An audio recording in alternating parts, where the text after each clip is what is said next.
Tararararam, tan, tan. Gente, quanto tempo que eu não apareço por aqui. Olá, lindeza, tudo bem? Bem-vindo ou bem-vinda a mais um vídeo aqui no canal. Gente, férias, né? Só assim pra eu aparecer aqui, meu Deus. Sabe que eu até tava com saudades de passar por aqui, viu, lindeza? Mas ó, eu estou aqui para conversar um pouquinho com você a respeito do primeiro semestre. Para ser mais específica, a respeito do meu diário de bordo, da educação infantil, do que é que deu certo, do que é que não deu certo, o que é que me fez chorar, será que eu chorei muito, me descabelei, afinal a educação infantil era algo novo na prática para mim. Embora na teoria eu já fale bastante, mas a gente sabe, nós somos inteligentes, não é, Pro? Teoria é uma coisa, prática é outra. A gente só percebe isso mesmo na prática. Mas olha, eu quero falar para você primeiro sobre o que eu percebi ao utilizar o meu diário de bordo na educação infantil. Você sabe, o meu diário de bordo ele foi pensado para auxiliar nós, professores, que estamos ou na educação infantil ou lá no ensino fundamental, anos iniciais, certo? Até aí, perfeito. O que eu quero dizer é o seguinte: o MDB ele foi muito mais do que um organizador, ele foi muito mais do que um facilitador. Ele foi de fato meu amigo mesmo, sabe? Porque eu sou o tipo de pessoa o quê? Que não consegue viver, não consegue se mexer, não consegue existir se não estiver ali milimetricamente tudo pensado. E aí o MDB veio e fez isso por mim. Mas uma coisa que eu achei super legal, nem parece que foi criado por mim, né? Mas é porque eu realmente gostei muito, foi de utilizar as dimensões. O objetivo era nos auxiliar e facilitar para nós. Opa! E foi realmente isso que aconteceu. Digo isso porque eu lhe explico. Toda vez que eu tinha um tempo, eu tentava planejar as minhas aulas já lá na escola. Nem sempre isso dava certo, trazia para casa muitas das vezes e planejava no domingo. Mas quando eu conseguia, em alguma HA, eu pensava, poxa, qual vai ser a intencionalidade? E a intencionalidade, ela não pode ser algo da nossa cabeça, ela precisa partir de algum lugar. E esse algum lugar nada mais é do que indicadores de qualidade ou base nacional comum curricular. Então, toda vez que eu precisava planejar as minhas aulas e eu falava, poxa, qual vai ser a intencionalidade? Como que eu vou escrever a intencionalidade? Eu ia lá e consultava as dimensões. Então, a partir do que eu pretendia desenvolver com a criança, eu via aqui qual era a dimensão que eu pretendia desenvolver e aí, dentro da dimensão, eu escolhia o objetivo. Então, foi muito mais fácil de escrever a minha intencionalidade pedagógica. E por que eu tô frisando muito isso? Porque quando a gente fala em intencionalidade pedagógica, não é simplesmente uma mera frase, né? A intencionalidade pedagógica, ela é, de fato, importante porque se o professor ele não sabe para onde ele quer ir ou qual objetivo ele almeja alcançar, logo o trabalho dele não terá sentido e ele não vai fazer aquilo que de fato ele precisa fazer. Então, quando você tem muito claro a intencionalidade pedagógica, o seu trabalho fica muito mais fácil, muito mais claro. E nesse aspecto, meu diário de bordo facilitou demais. Nossa, mas como facilitou. Depois, um outro aspecto que me ajudou muito foi a parte do acompanhamento das pautas. Nossa, muito. E aí você pode me falar, mas Lila, para você que tá lá na rede direta, você tem o SGP, não é muito mais fácil fazer a chamada no SGP direto? De repente, sim, mas o que acontece? A gente volta lá pro começo que eu falei pra você que eu sou o quê? Tem aquele probleminha de seguir as coisas na risca, à risca. E nesse caso, eu não consigo parar e ligar o computador, acessar o SGP para fazer chamada. Então, pra mim é um pouco complicado isso, entendeu? Porque eu preciso estar muito ali com as crianças.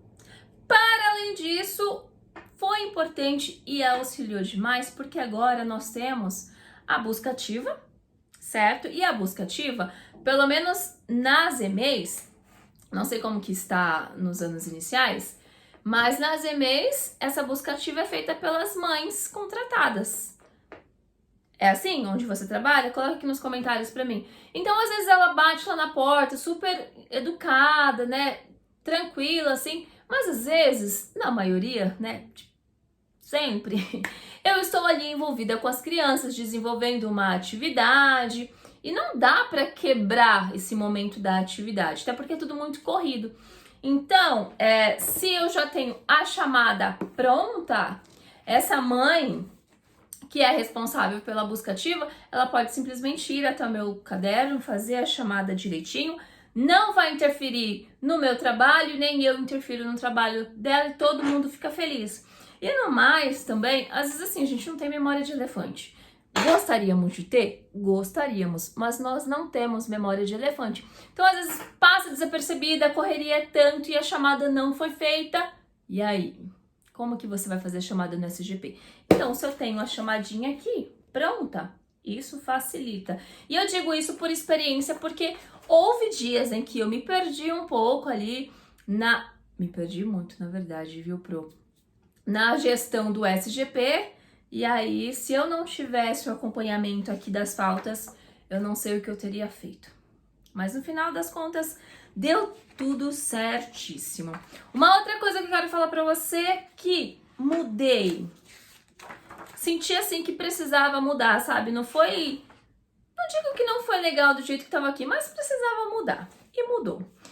No plano de aula em específico, a estrutura do plano de aula aqui é a seguinte, ó. Deixa eu mostrar pra você. Deixa eu pegar aqui.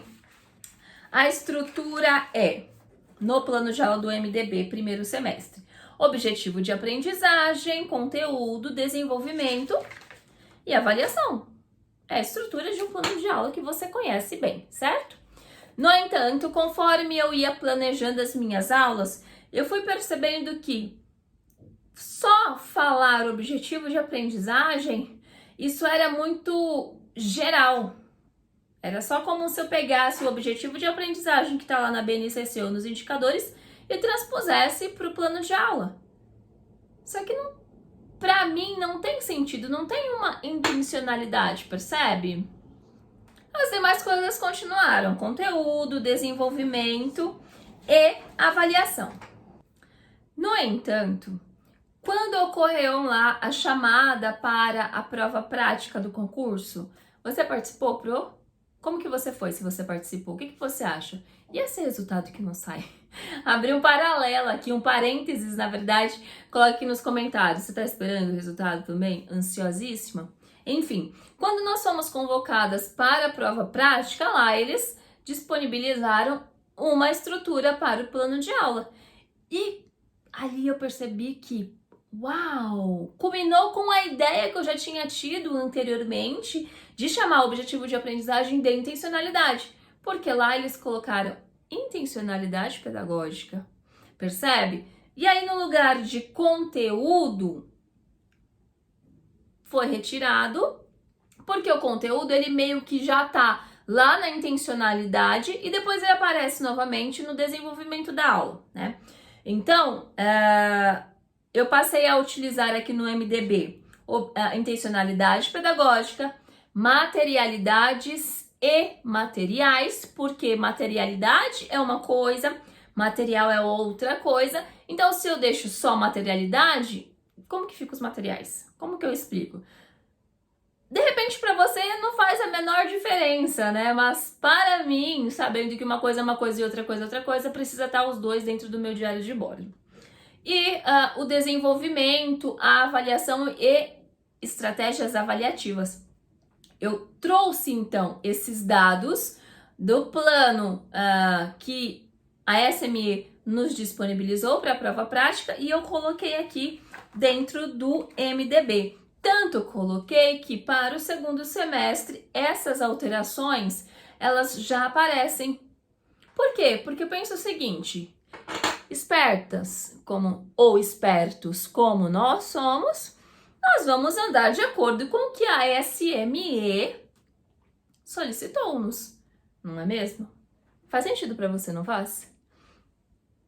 Penso que favorece e facilita o nosso trabalho de alguma maneira. Então, para o MDB do segundo semestre, é isso que ele vai trazer.